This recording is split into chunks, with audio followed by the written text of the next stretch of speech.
जरा सोचिए, एक ऐसा वक्त जब कुछ भी नहीं था, मतलब लिटरली कुछ भी नहीं। आज से करीब 4.6 अरब साल पहले ना तो हमारी ये खूबसूरत नीली पृथ्वी थी, ना ही वो चमकता हुआ सूरज, और ग्रहों का तो नामो निशान तक नहीं था।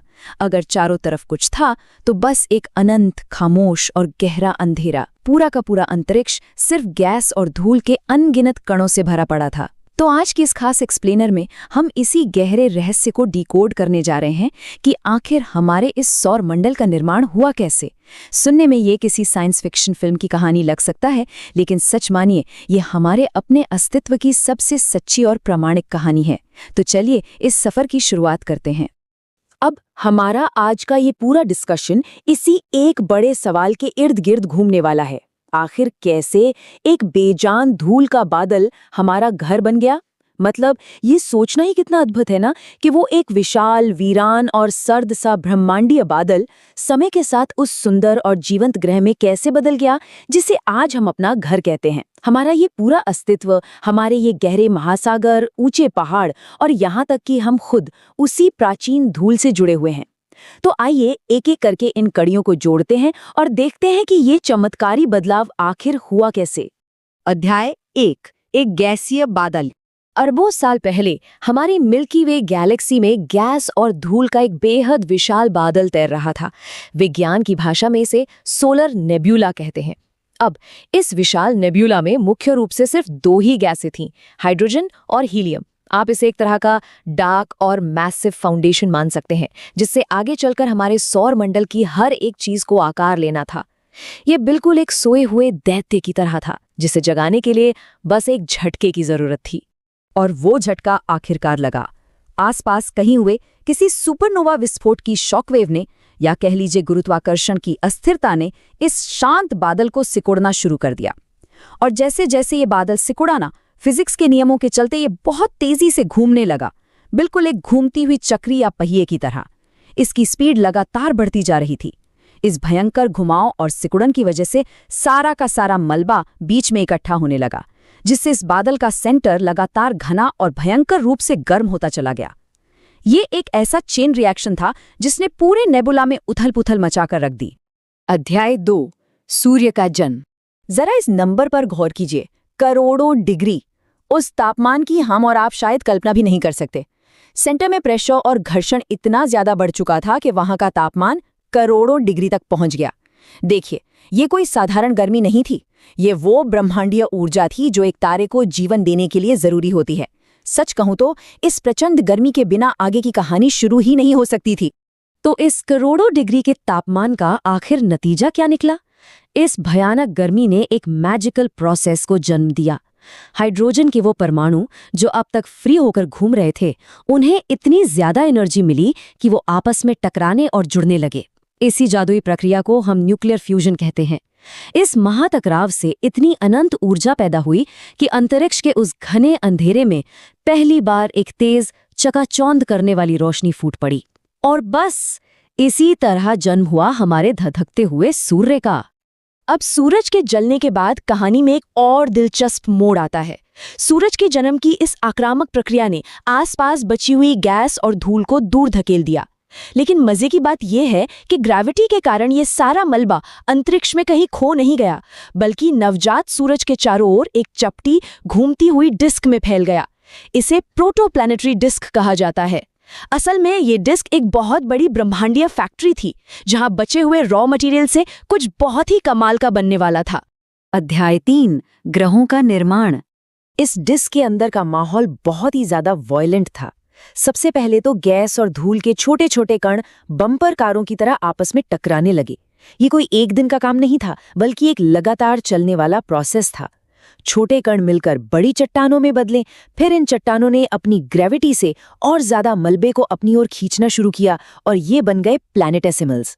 और अंत में ये प्लैनेटेसिमल्स आपस में जुड़ जुड़कर विशाल प्रोटोप्लैनेट्स यानी शुरुआती ग्रहों में बदल गए। ये भले ही एक धीमी प्रक्रिया थी, लेकिन बहुत ही शक्तिशाली थी, जो लाखों करोड़ों सालों तक बस चलती ही रही। अब यहाँ एक बहुत ही इंटरेस्टिंग सवाल आता है, सारे ग्रह एक जैसे क्यों नहीं बने?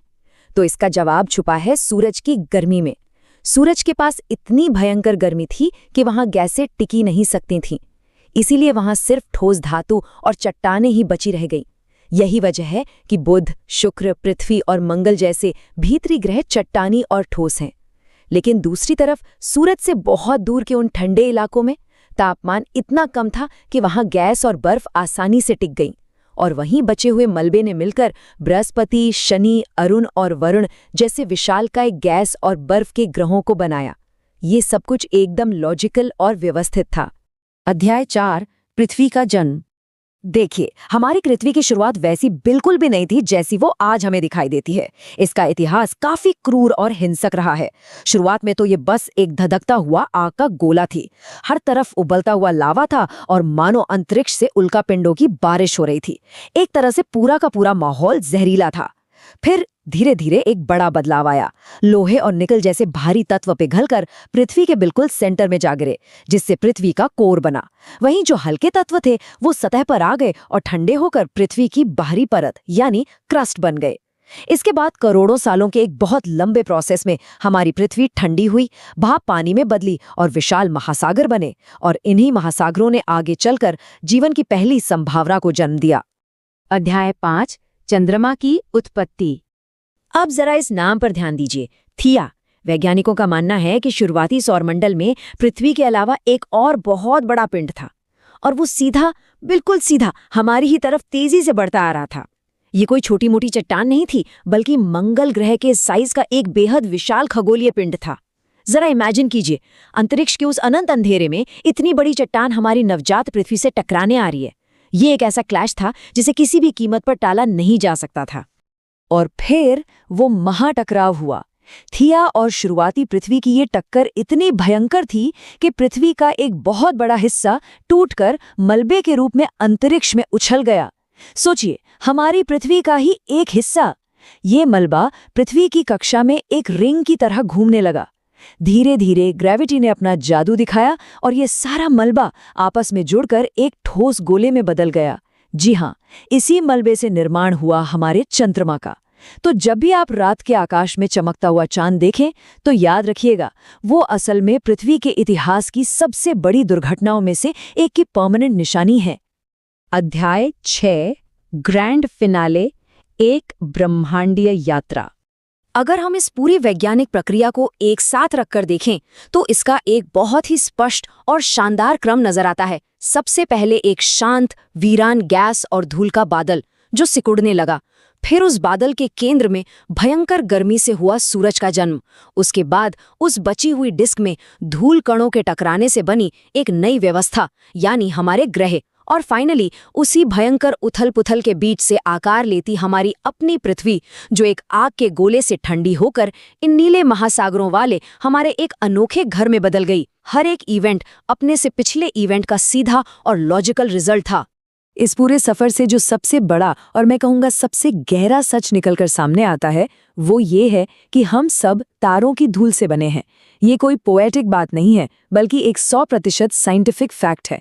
हमारे शरीर का एक एक परमाणु, हमारे अंदर का वो सारा मैटर, सब कुछ उसी प्राचीन सोलर नेब्यूला और तारों के भीतर हुई प्रक्रियाओं से ही तो आया है। हम इस ब्रह्मांड से अलग नहीं हैं, हम खुद इसी ब्रह्मांड का एक जीवित हिस्सा है जो आज अपने ही बनने की इस अद्भुत कहानी को समझने की कोशिश कर रहा है। और अब इस एक्सप्लेनर के आखिर में मैं आपको एक ऐसे सवाल के साथ छोड़ना चाहता हूँ जो सचमुच सोचने पर मजबूर कर देता है। हमारे सौरमंडल की कहानी तो हमने जान ली, लेकिन इस अनंत ब्रह्मांड में अनगिनत आकाशगंगाएं हैं।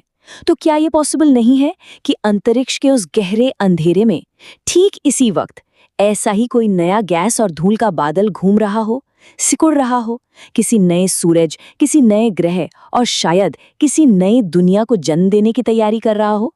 अगली बार जब आप रात के आसमान की ओर देखें तो इस सवाल को जरूर याद रखिएगा। ब्रह्मांड में क्रिएशन का ये खेल कभी नहीं रुकता। हमारे इस गहरे विश्लेषण में आज साथ जुड़ने के लिए आपका बहुत बहुत धन्यवाद।